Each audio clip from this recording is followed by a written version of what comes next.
My husband had a car accident while he was driving. His leg injuries were severe, and I was certain that he'd be wheelchair-bound for a while. He weakly turned to me in the hospital bed and asked me for help. Sorry, but please take care of me.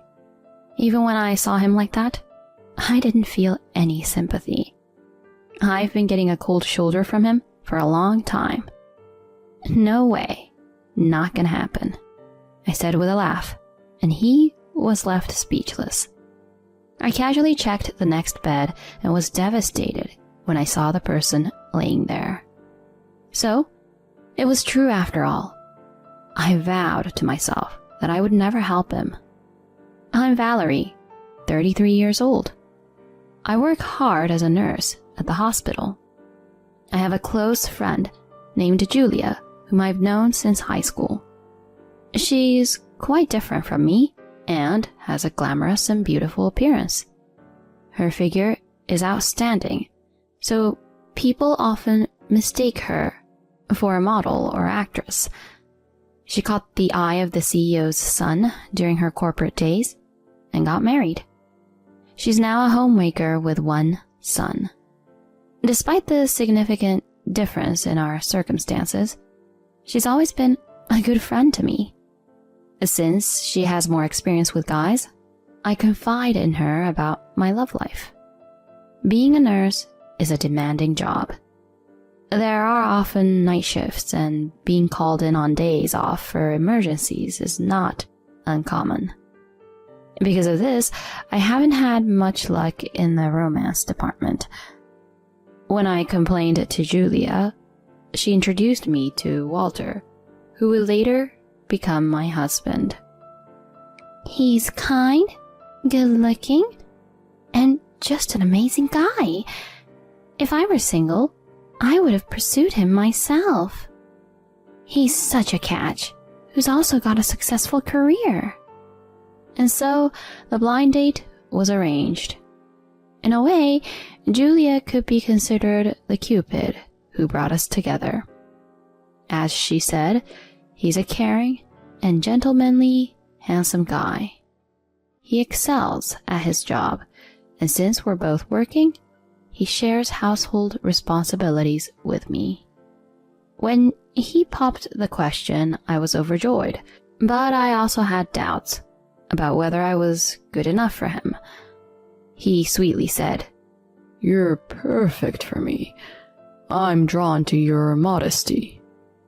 And with that, we got married and started living together in an apartment. I felt deep gratitude for being married to him and owed Julia a lot for bringing us together. Despite having a peaceful life without any major arguments, there's one thing that troubles me. Even after 3 years of marriage, we still haven't conceived a child. We're actively trying, but it just isn't happening. I'm 33 now and felt a sense of urgency due to my age.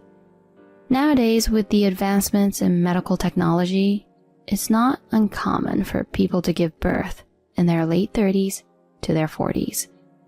Given my background in healthcare, I also know the various risks that an advanced maternal age poses to both the mother and the child. That's why I want to have a baby as soon as possible. My longing is so strong that I start considering fertility treatments. One day, I brought up the topic to Walter. I think the reason why we haven't been successful is that both of us or one of us has an issue. I want to get a thorough test to find out. So let's go to the clinic together. I thought that he, who was normally loving and caring, would surely agree. However, my expectations were quickly shattered. He refused to undergo infertility testing, no matter how hard I tried to persuade him. No way. It's embarrassing. I'm not infertile, you know. If anything, it's probably you. His unusual assertiveness made me uneasy. How can you be so sure? You can't determine infertility without a test. His face contorted with anxiety, and he broke into a cold sweat while his eyes darted nervously around the room. Well, you know, I just have a feeling. There's nothing particularly wrong with my health anyway. His suspicious behavior led me to intuit that he was hiding something, although I had no concrete evidence. Our conversation didn't progress, and the topic of infertility treatment remained unresolved. I couldn't help but be curious about what he was hiding.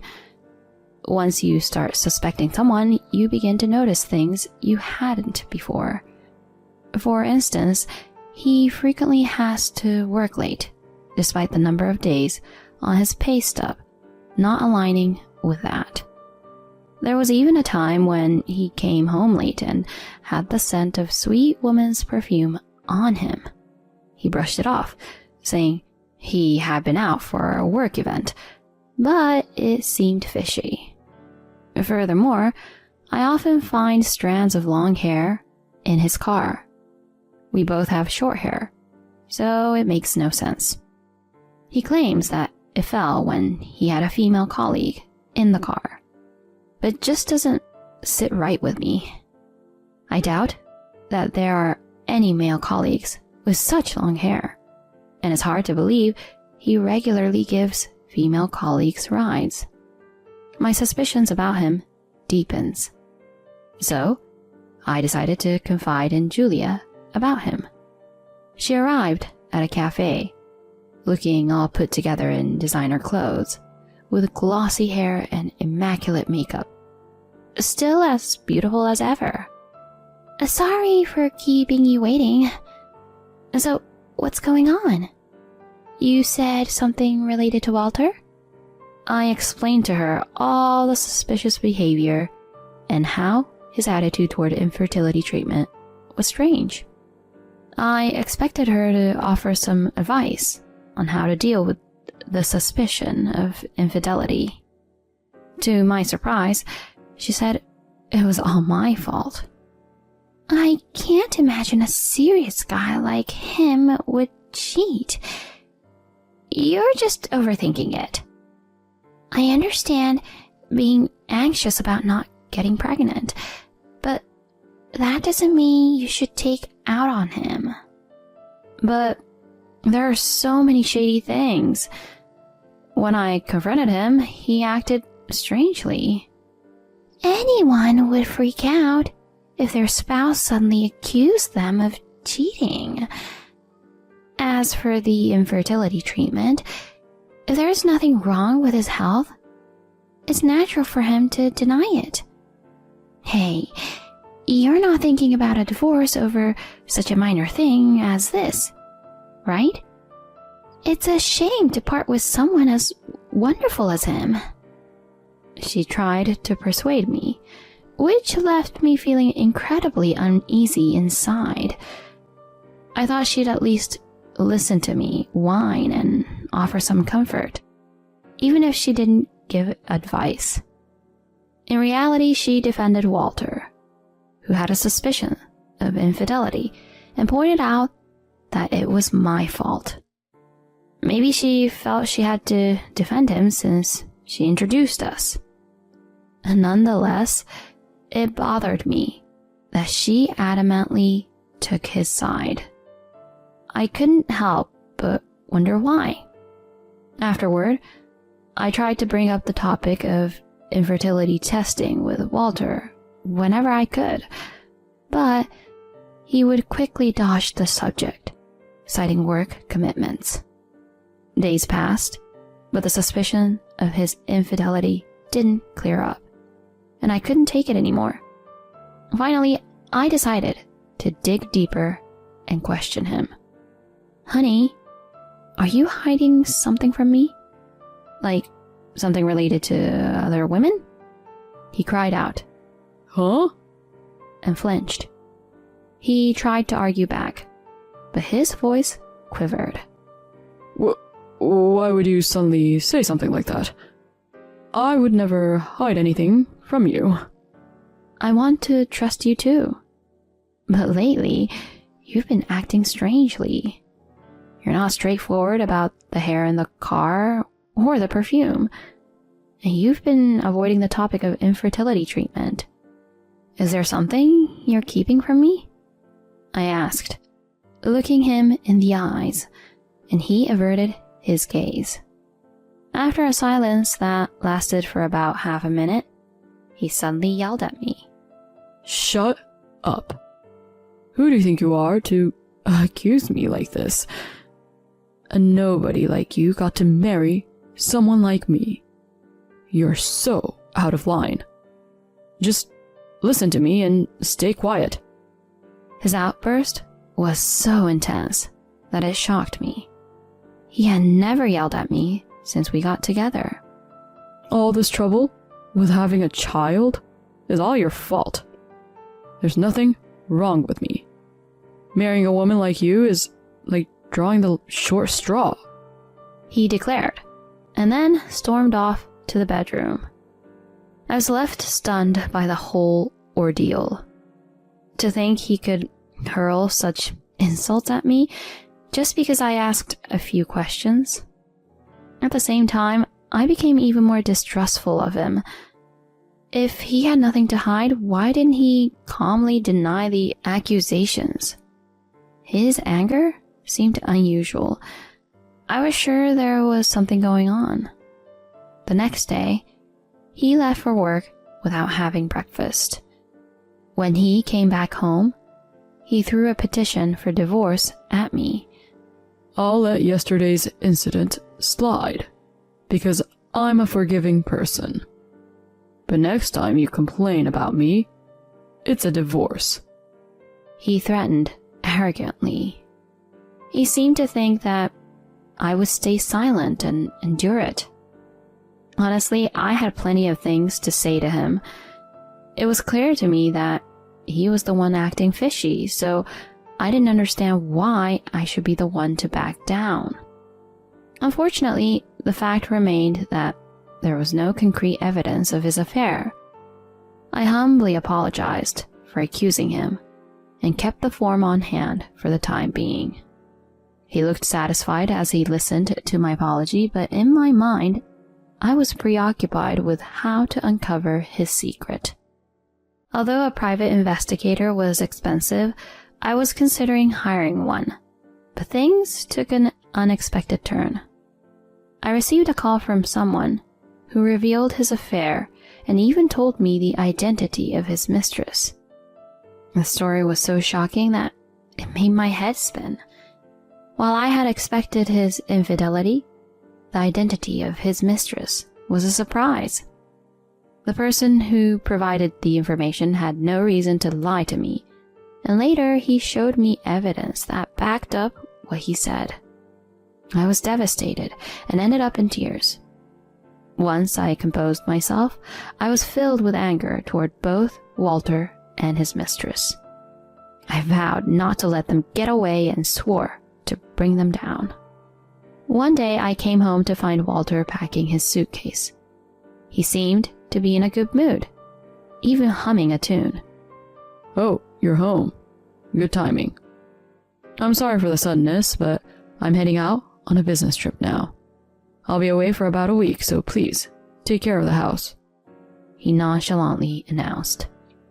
Of course, I couldn't just nod in agreement because there was something important we needed to discuss. Wait, I have something important to talk to you about. As soon as I said that, his face turned noticeably sour. He probably thought I was going to bring up the infertility topic again. When I tried to speak, he cut me off saying, Enough already. I've told you many times. There's nothing wrong with me, so I won't go for the test. You're being annoying. I'm in a hurry, I'm leaving now. I tried to tell him that wasn't it, but he didn't listen and quickly left. I told myself not to show any mercy upon his return. I suppressed the urge to scream in anger and wished for some divine retribution to befall him. Surprisingly, my wish came true quite easily. A few hours after he left, I received a call from the police. Your husband and his sister have been in a car accident and were urgently transported to the hospital. Apparently, he had been driving too fast and couldn't navigate a curve, resulting in a crash. By the way, he's an only child, so there was no sister to be with him. Most likely, the woman with him was his mistress. I rushed to the hospital and spoke to the doctor. Walter has severe leg injuries, and it was confirmed that he would be in a wheelchair for the foreseeable future. I went to his room to check on him. When he saw me, he seemed somewhat uncomfortable, but he managed a weak smile and asked me for a favor. You must have heard it from the doctor, but I'll be living in a wheelchair from now on. I'm sorry for the trouble, but I'm asking you to take care of me. In a healthy, loving marriage, if a spouse were asked to take care of the other, they would probably agree without hesitation. However, I couldn't help but burst into laughter. Take care of you? That's impossible. No doubt about it. He was left dumbfounded by my response. He clearly hadn't expected me to refuse him. I stared at him with a mocking look. Did you really think I hadn't realized yet? The person you were with was your mistress, wasn't she? You lied about having a sister, even though you're an only child. He was turning pale as he listened. He either couldn't find the words to defend himself or just couldn't make a sound but kept opening and closing his mouth. Ignoring him, I opened the curtain to the adjacent bed where his sister was supposed to be resting. There, I found my best friend Julia. The doctor said that she too was seriously injured and required nursing care. I gazed at her for a while, and then I glared at Walter. So, she was your mistress after all. In fact, it was her husband who informed me about their affair. He had suspected her infidelity, hired a private investigator, and discovered that Walter was her partner. Apparently, they had been seeing each other for quite some time. She didn't want to give up her luxurious lifestyle with her husband and had proposed to Walter to marry me as a cover-up. There was an even more shocking and dreadful revelation. The son she had given birth to wasn't her husband's, it was Walter's. Her husband had become suspicious because the son looked nothing like him and had conducted a DNA test, and confirmed that there was no biological relationship between them. When I saw the son's face, which bore a striking resemblance to Walter, I was amazed. He was so certain he had no issue because Julia had given birth to his child. It made sense to deny being infertile with a track record like that. When he looked at me and Julia's husband with despair, I crushed him with another wave of bad news. So, we're getting a divorce. I'll make sure to claim alimony too. I have a lawyer already, so be prepared, I declared, ready to leave. But he shouted, Wait. I was wrong. Julia was persistent, and I ended up continuing the affair. I genuinely love you. You know that, right, honey? I'll break up with her. Please, reconsider the divorce. He pleaded earnestly, but his words had no effect on my heart. Instead, my disappointment in him grew.